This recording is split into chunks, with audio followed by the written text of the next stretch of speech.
Hello and welcome to Daily Politics on Trust TV. On this program, we discuss issues around politics, policy, and governance. I am Shafiu Suleiman. As you are aware, Nigerians have come out en masse to support, if you like, or cheer the Super Eagles at the just concluded AFCON 2024. One thing that unites Nigerians is irrespective of their ethnic, religious, and regional diversities, apart from the devastating hunger currently being experienced in the country, is sports, particularly football, as seen during the concluding tournament. Now, observers are of the opinion that if the citizens could bring to bear such patriotic nationalism and collective solidarity in cheering the Super Eagles to victory, such could be replicated in addressing challenges such as bad governance, insecurity, and corruption, which will no doubt take Nigeria to a prime place in the Comity of Nations. Now, while the federal government, through its relevant ministries and agencies, continue to come up with various measures to change the citizens' orientation and build patriotism and national cohesion, such efforts have failed to produce tangible results, despite spending enormous national resources. Now, it is against this backdrop we'll be engaging some public commentators on how to utilize such national solidarity and support as exhibited by the citizens in addressing our contemporary challenges. Now, we have in the studio Isaac Abrak, a journalist and also a public commentator. Thank you for joining us. Thank you, Shafiu, for having me. Right. We also have joining us on the conversation via Zoom, Ilyas Ugadu.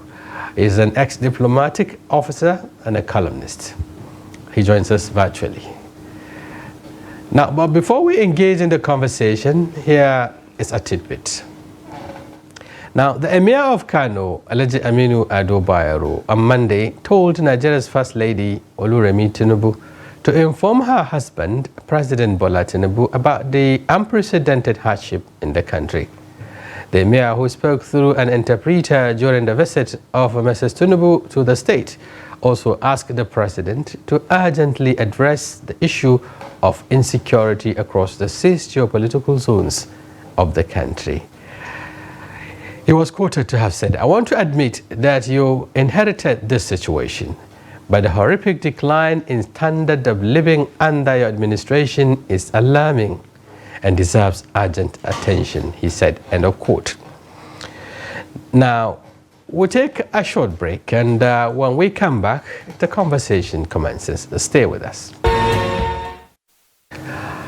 Thank you for staying with us. It's the Daily Politics, and we're commencing the conversation. Isaac, once again, welcome to the platform. Thank you, Shafiu. Thank you for having me. Right. I wanted to ask, I don't know if perhaps you are among Nigerians who had to watch the match, watching their BP rising or going down. How did it went?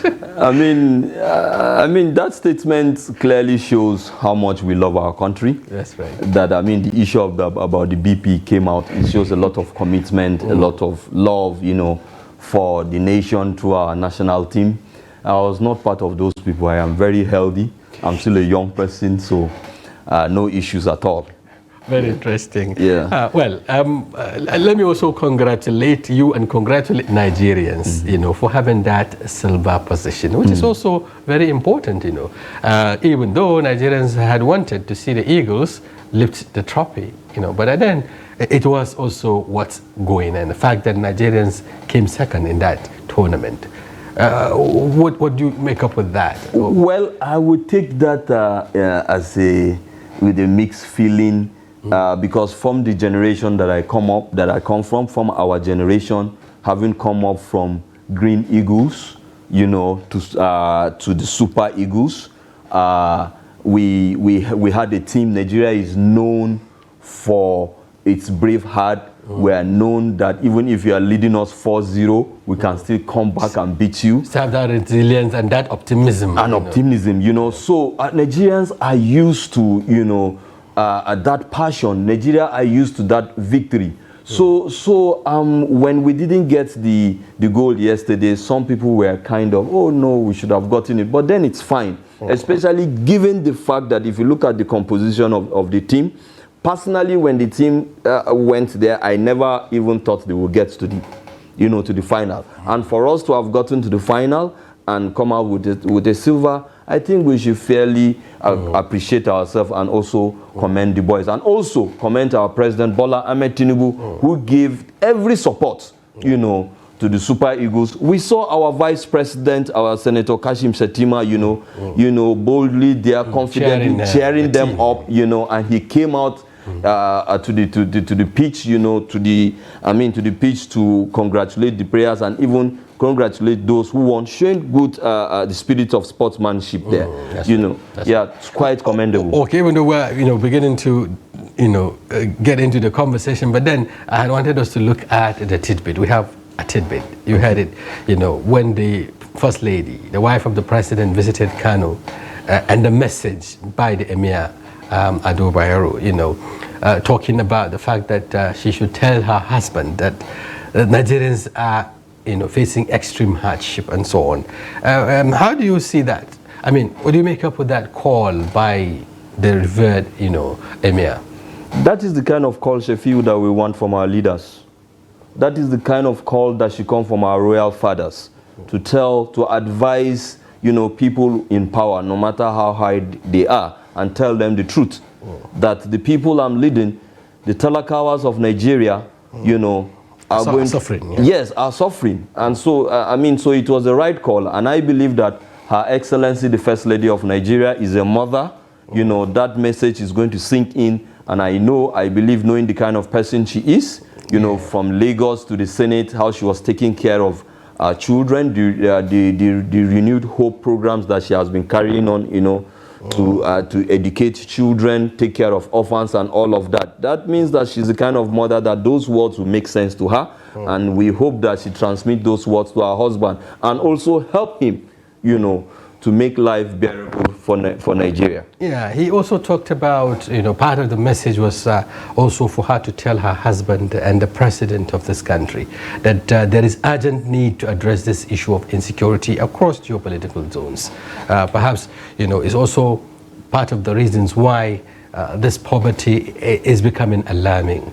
The fact that farming activities cannot take place. Exactly. So and then ultimately what it leads to is hunger and the rest of it. Exactly. Okay. Exactly, Shafiu. Thank you for bringing this up. And very commendable. I had a program recently, and before I went to the program, somebody called me from Zonkwa, from Kaduna State, and said, Isaac, please, when you go there, say it clearly to the president that this food insecurity that is going on, it is not directly as a result of the removal of the fuel subsidy. It is as a result of insecurity that has started since 2011, beginning with Boko Haram. People have been afraid to go to their farms. And when we have, especially the peasant farmers who farm subsistently, they are the ones that farm and still remain some for us to eat, to sell to us to eat. This time around, they cannot even feed themselves. They cannot even feed themselves. They cannot go to the farm. So there is nothing to eat. So it is quite very important. And this is for the president, to make sure he secures Nigeria. And this is where we happily want to talk about the forest guard. That's right. I was speaking with a traditional ruler today, and he was telling me, I went to him, we went for an advocacy visit to tell him about the forest guard, and he said this is what they've always wanted. When they were growing up in the 60s, there was forest guard, and the forest guard were the ones that were securing this forest. And the forests are farmlands, Every forest that we see in Nigeria is actually a farmland. Yeah, the climbs, that's what brings food to the table. That's what even enhance the GDP and so on, because they rely on ranching and the rest of it. Of course, absolutely. And all comes with this forest absolutely resources that we have. Yes. Okay, I think it's about time we engage Ilyasu Gadu, our guest via Zoom, to also get his perspective. Malam Ilyasu, if you're there, thank you for joining us once again.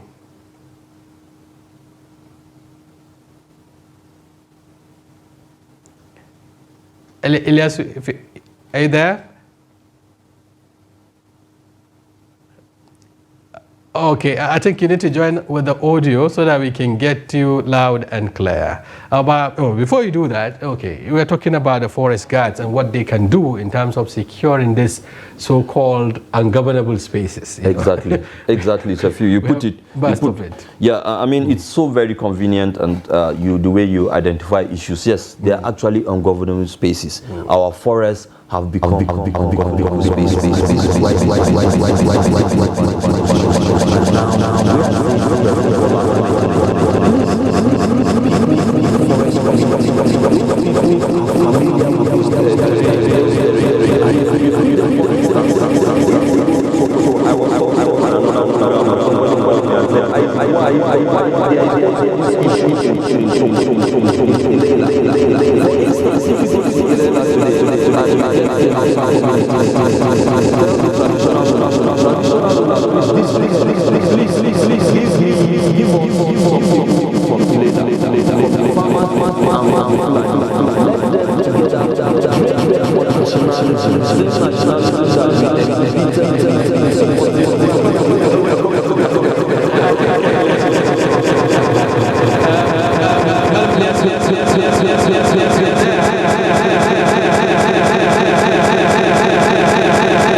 Yes.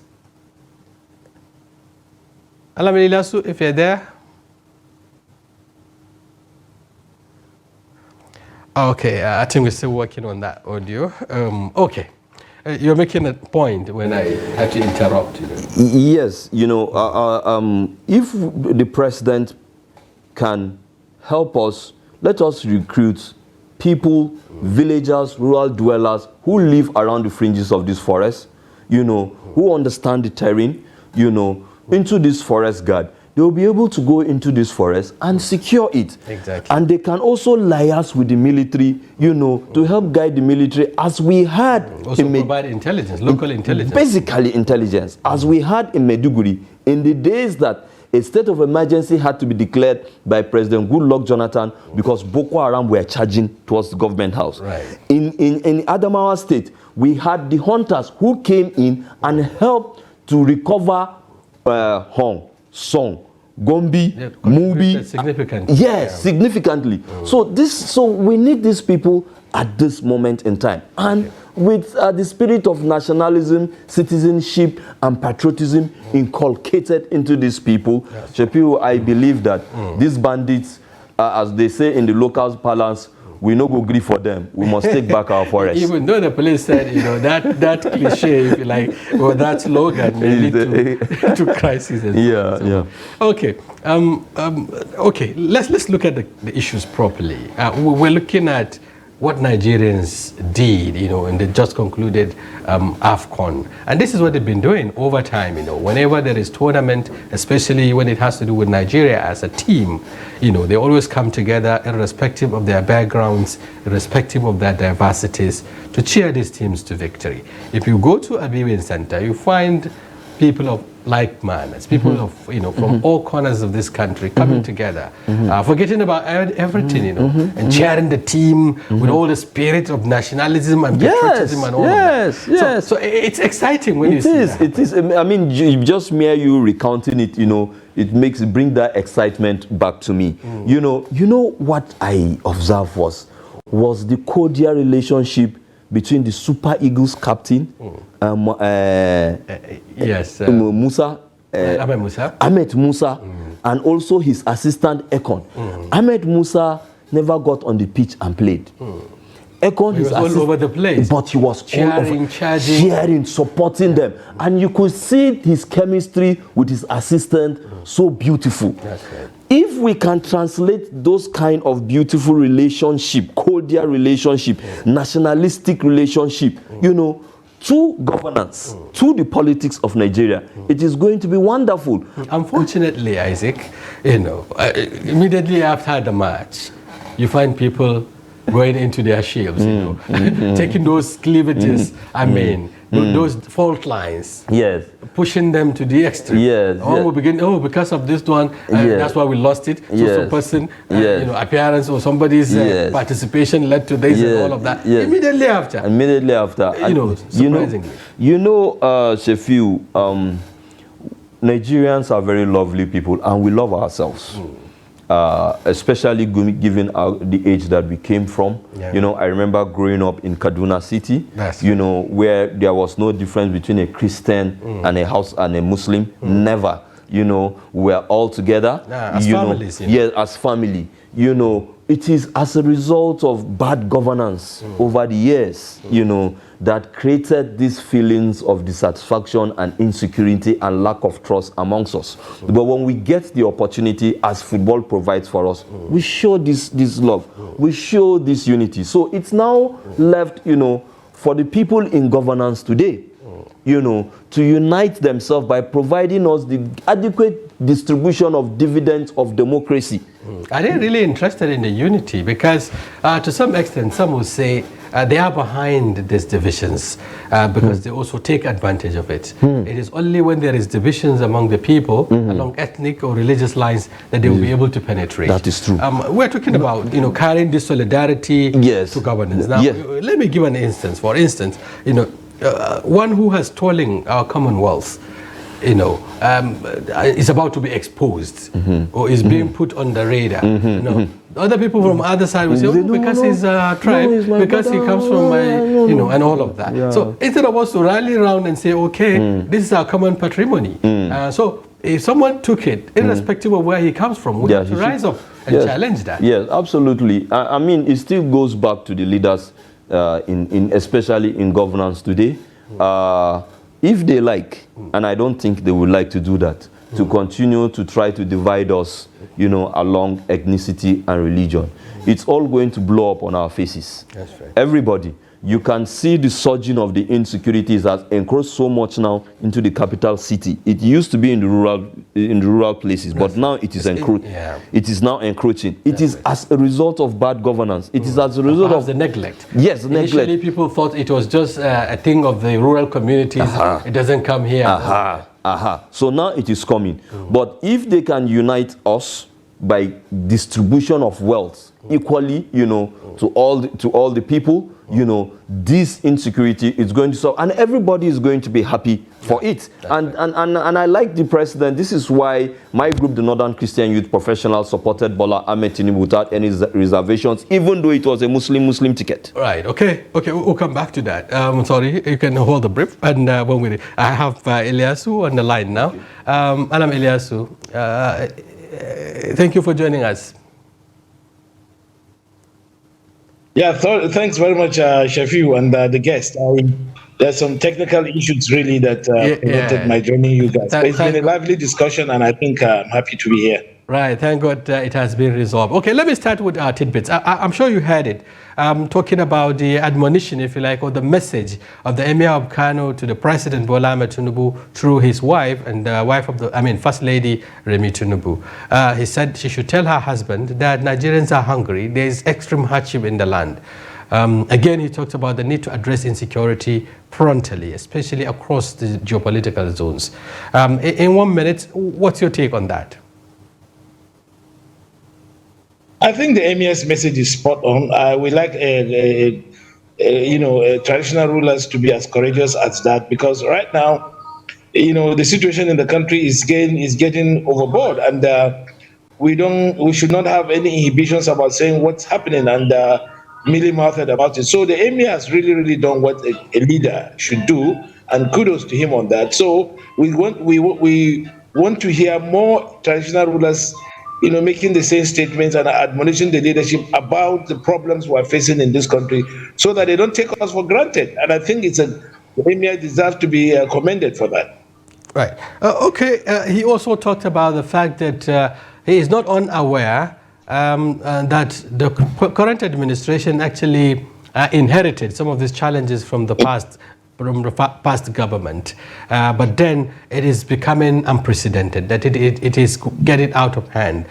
What is the nexus, or how do you connect the dots now, looking at the previous administration, the just immediate past administration, and the current administration? This blame game continue to, to roll on, if you like. I think right away, I think the current administration should just get on with the job. We are tired of hearing, new administrations blaming the others. And in fact, in the case of the current administration, the president himself said it. He was aware. He's been part of the inner circle of the past administration, and he said it that upon coming to power, he was going to face the issues head on, and that he wasn't going to waste his time blaming previous administration, of which he was a very important part of. So if now, they are resorting to blame games, then there's a disconnect somewhere, and we don't want to hear that. What we know and what we are facing is that the country is into hardship. There's a lot of poverty. There is a lot of, insecurity. Prices are riding high, and it is not unconnected with the type of policies that the government is pursuing. So to blame previous governments, it's just a distraction, unnecessary distraction. Face up to what you have. You have the power. You have been given the power and the reins of power to attack and to face up to the problems. You are not coming in from Mars. You are in Nigeria. You have been in Nigeria. You've seen all these things, and you're supposed to come with solutions to them. Let's see you work it. But up to now, the government does not have any economic blueprint, something to say, look, this is where we're going economically. We saw these things before, and we want to be able to solve it. So now, resorting to blames is not what we want. We want to see solutions. We want to see hands on the plow. And if we don't see that, then we know that we're being deceived once again. But some people, around the government cycle are the ones pushing this narrative. For instance, I've had the former governor of Edo State and the former, APC national chairman Adams Oshomole telling Nigerians that what you are suffering is not the doing of this administration, but the policies of the previous government. What do you make up with some of those within the corridors of power who are trying to take advantage of the situation, for instance, or want to show? I think Adam Oshimole is pathetic. Sorry to say that, but he was the chairman of the party in the last administration. He was a governor, and he has been, a very prominent personality in this country. He knows that these issues, what they are now, and then for him to start joining the blame game is really, really, I don't know how to put it. But then we are tired of blame games. We are tired of shifting blames. We want responsibility. We want people who are in power now to live up to what their oaths are. And that is to say, look, yes, we inherited this problem, but we are going to solve it. And we'll also see practical steps being taken. We don't want to hear anything. We are tired of hearing this, honestly. And Nigerians are not waiting to hear any excuses. You can see the riots are taking place here and there, the protests against the hardships in the country. These are just what we call a shot in the bow, across the bow. The next time is going to be worse than this, because 10 months into the new administration, what we cannot continue to live with blames. And in any case, the people in government are well provided for. So they are not part of the hardship that's going on in this country. So they can sit down and start to pontificate and make all kinds of excuses. But that's not what we want. The time is getting, the time is getting too short now for excuses. We don't want to hear excuses. If you cannot do it, then do what is necessary for Nigerians. Otherwise, Nigerians are getting impatient. Right. Okay, comrade. Now, looking at the situation, tying it, up to the topic of our conversation, we are looking at initially you're talking about Nigerians and how they can also, how they are beginning to react to some of these developments, and then we are looking at some of the things that unite Nigerians. Sports is one of them. We've seen that level of solidarity, that level of patriotism, coming together of Nigerians, irrespective of even the hardship, to cheer the Super Eagles to victory. And then, some are beginning to wonder, why is it difficult, to channel this energy towards also coming together to demand for good governance, for instance?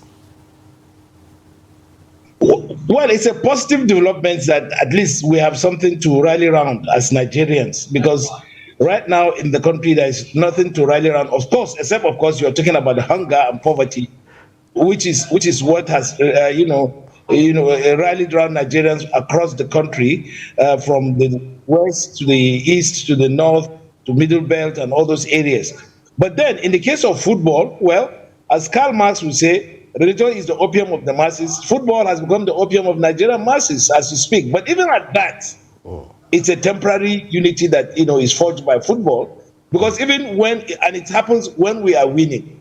When we are not winning, we all go back again to the same recriminations and blames. Oh, this person, why did you put the preponderance of this X and XYZ into the team? Or this person is the one that, this person from this part of the country, that, all kinds of things like that. It's an artificial unity. We want concrete things to unite us: economic development, social welfare, and things that would put Nigerians across the country into an economic unit, solving economic problems. Where we should not rely on artificial things that only create artificial unity, and at the end of the day, when it's over, we revert to our current situations. It's good that it lasted while the football was going on, but we need much more concrete things like this to be able to say, yes, we are on the path to uniting Nigeria and to making Nigeria a better country than what it is right now.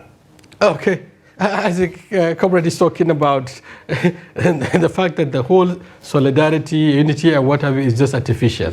It faded immediately after the match. But then, why is it difficult to sustain it? If we're talking about hunger unites us whether we like it or not.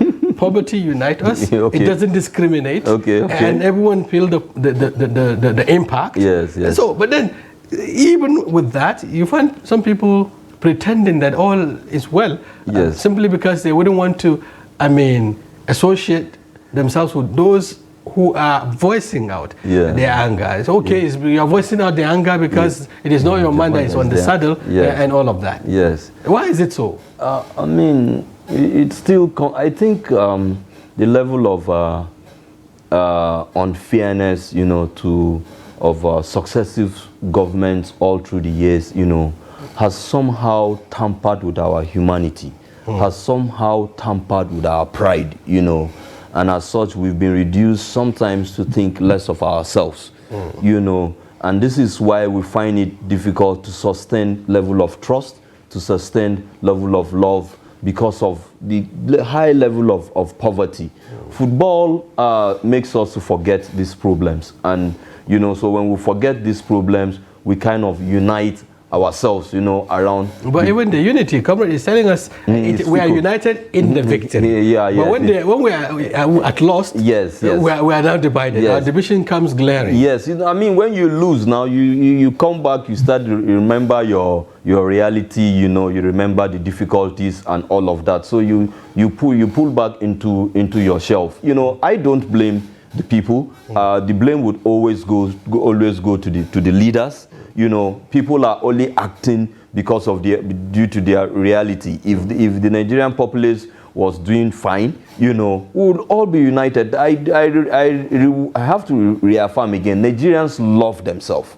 How do they love themselves? So if they cannot fight their common enemy, for instance, they know that they are facing hardship because of the level of corruption, perpetrated by XYZ. But they cannot come together to fight the elements who have been making life unbearable. Yes, Shafiu, a lot of time people have told us that Nigeria is supposed to have broken up, be given the kind of difficulty that we have gone through. If it is not because that we love ourselves, the love is so much there that despite the difficulty, despite the poverty, we still find a way to hang around ourselves. If it were some nations or some people that have been hit with what we have been hit today, we are talking about a bag of rice now, they say is 50,000 naira. So I'm saying that let's go back a bit into history. Yes, look at how we're all living. A very compacted country that you can go any part of this country without any problem, go and live freely without any issues. It is the high level of poverty that is causing this problem. But we love ourselves, Shafiu. Yeah, but then the poverty is Induced? Is it not induced? It is induced. So if it is induced, okay, by who now? It is induced by the leaders. Who are these elements? It is induced by the leaders. And let me also disunited. No. How would they be disunited? Okay. They are united in what gives them power. They are united in the looting, in the unfairness that they are to us in the looting. That is what unites them. So if they can be united in the looting, united in taking away our common patrimony, united in changing the ordinary people, then why is it difficult for the ordinary people to come together? Yes, Shafiu, let me tell you something now. You see, just mere education. What we are discussing here, it is as a result of we have information, we are educated. Education has given us liberty to understand and react. Our people are so impoverished that some people are not even educated enough. They are not enlightened. They don't even know their rights. So when you go now and you are talking to people, for instance, I want to give you an example. When the Muslim ticket came and we're talking about it, some people I know people who approached my family and said, if you people continue to support Bolam, we will make sure that you get sacked from your office. We will make sure that you don't come to this village again. You see, the level of illiteracy in Nigeria is so much. You cannot go to people that are hungry now and tell them, okay, take placards. Let us go and protest. We all know that most of the protests that we see here, we know that these protesters are paid jobbers. Is it all protests that are paid? Now we're talking about hunger. We're talking about poverty. Yes. And we agreed that, people are united in this, Yes. And then if they decide to come together, I'm not you making, call it. Excuse me, Sefiu. I'm not making an excuse. Has to influence it? Yet, I'm not making. You have to rally people around. The poverty has reduced our people to nothingness. All right. Okay. I think Comrade Ilyasu, has to come in here. We're talking about the fault lines and how on the other hand they united. They bring together those who have been putting Nigerians on the edge, and then on the other hand, these same fault lines are also putting Nigerians on the edge. But the simple difference is the fact that Nigerians are yet to come to terms with the reality and come together, exhibit their solidarity, a demand for accountability in governance, and so on. Well, first of all, I would like to place a request to Mr. Isaac. He said that a bag of rice is 50,000 naira. Please, where is it? I beg, so that I can go and rush and go and buy it. You reduce the amount.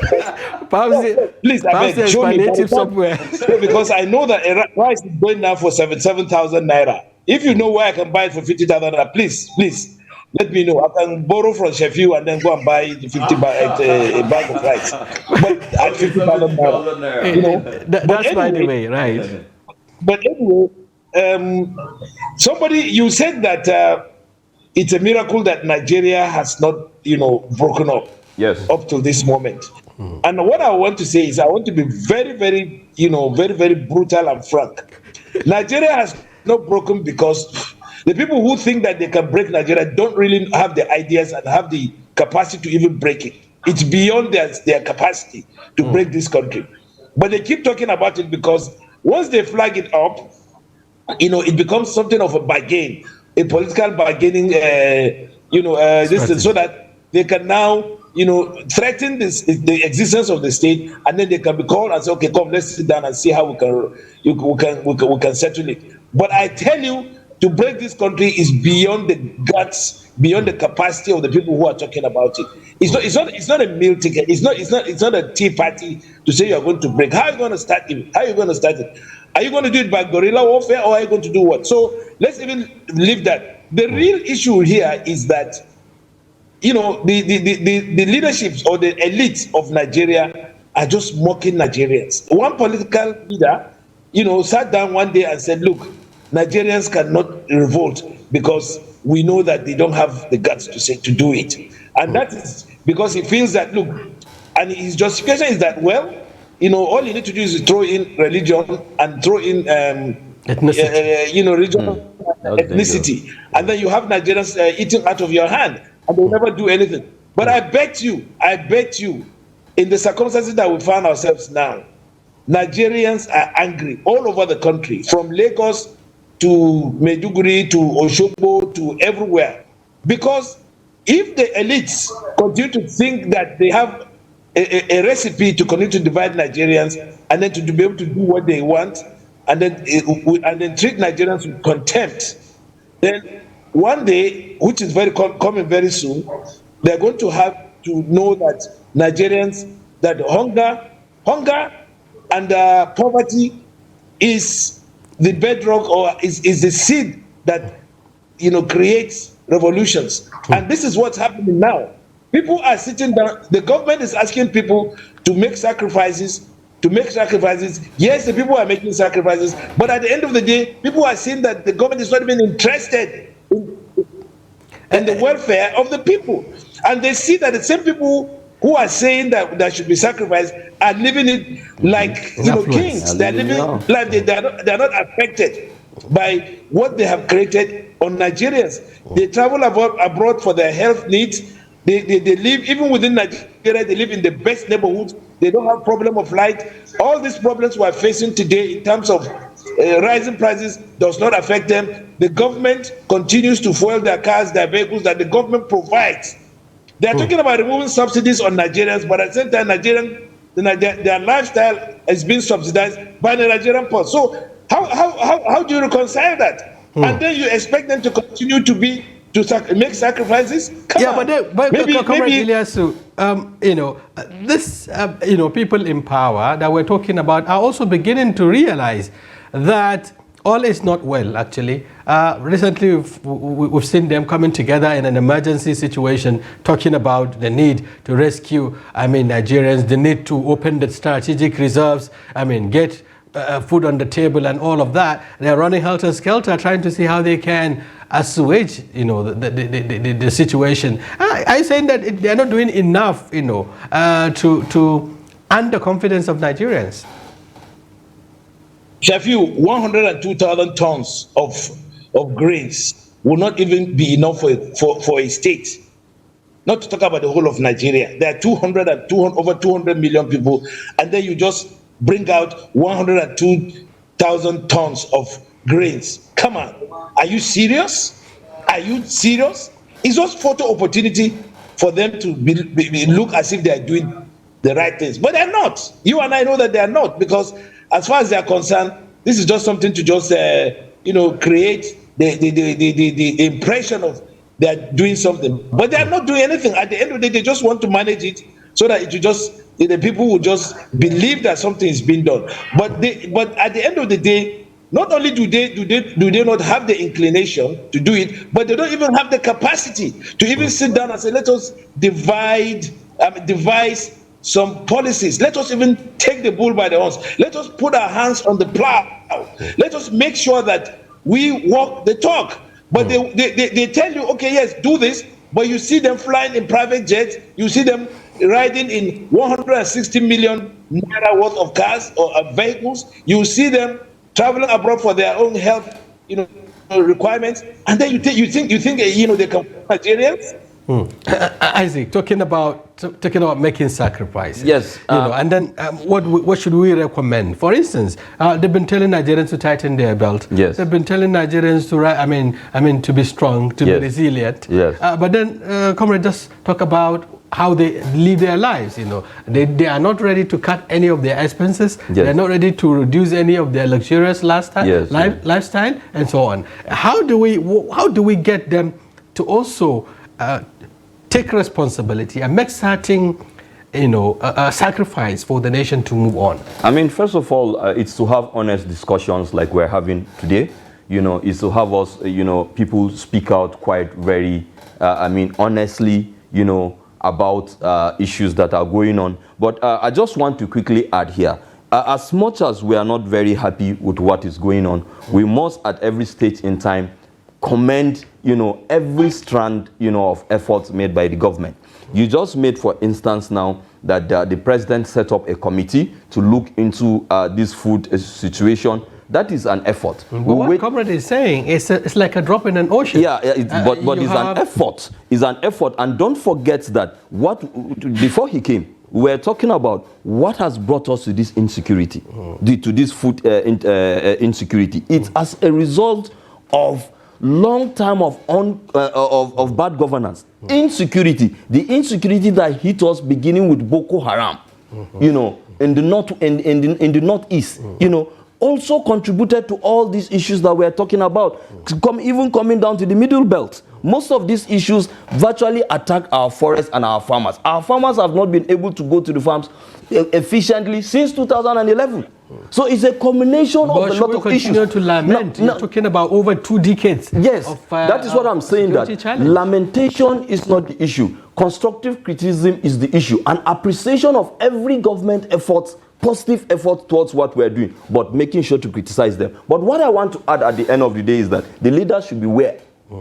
Comrade pointed something out. A governor, a former leader came out and said, Nigerians cannot react. That I wish that leader should take back that statement, because if they think that they can override on Nigerians, there is a level that it will get that you will not be able to stop the people. But I believe that President Bola Ahmed Tinubu is not going to allow Nigerians to get to that level.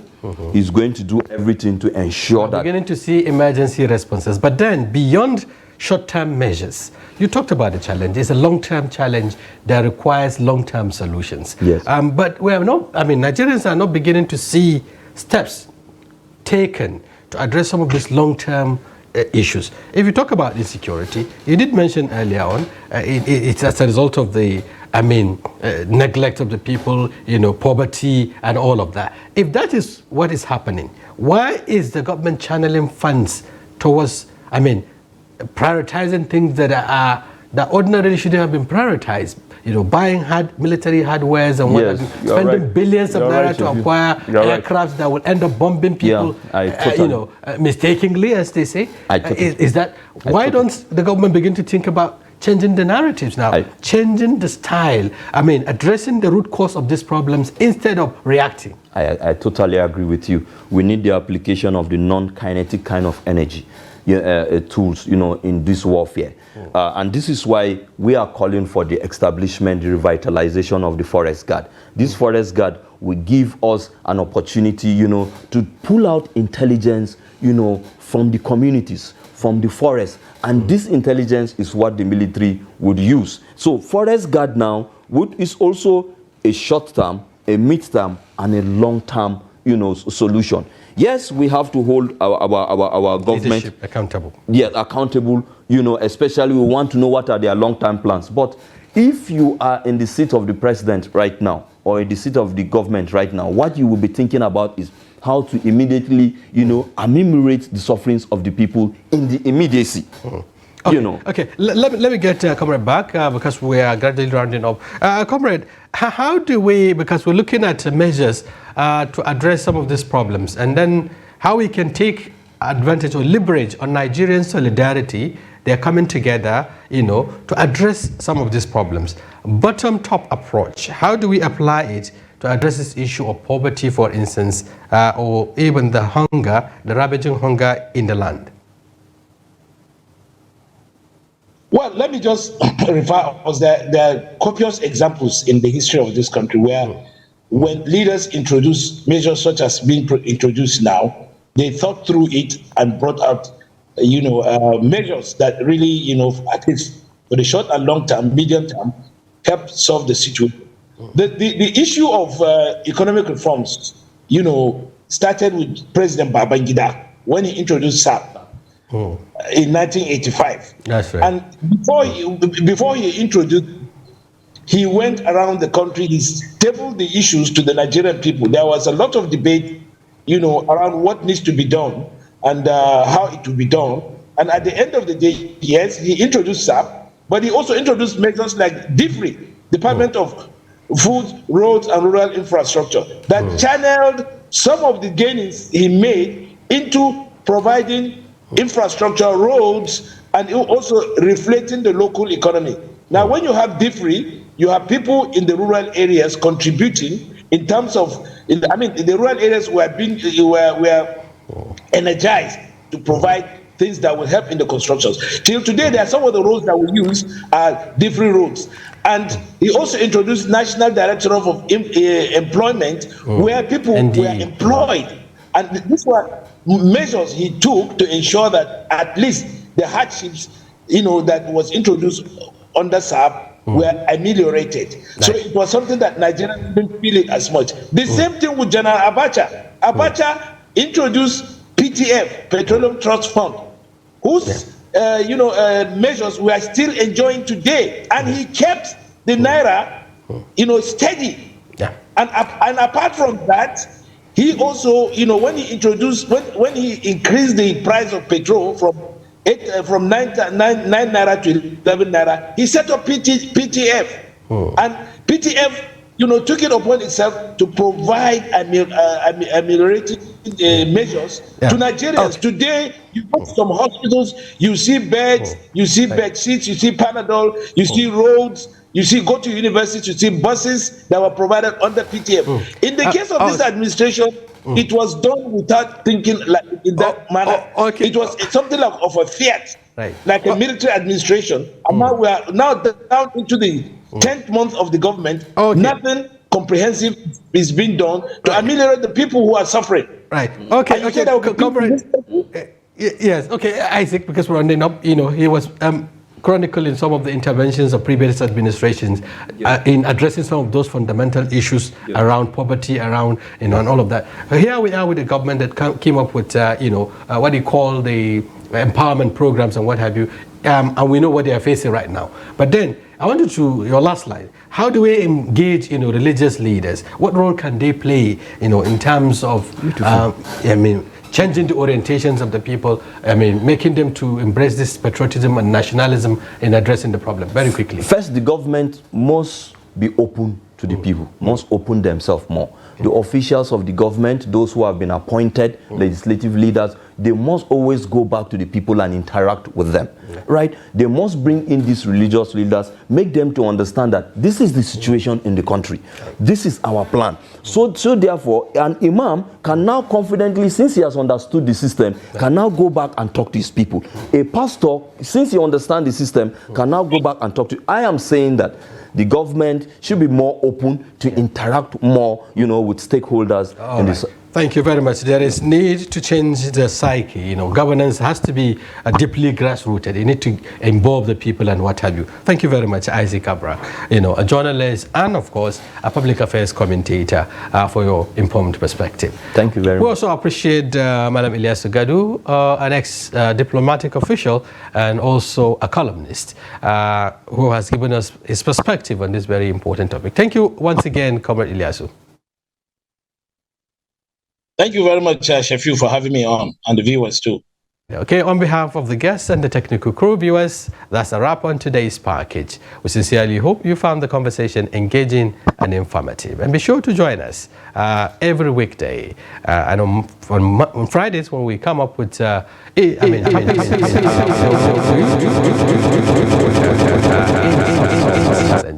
Thank you very much once again for joining us. I am Shafiu Suleiman.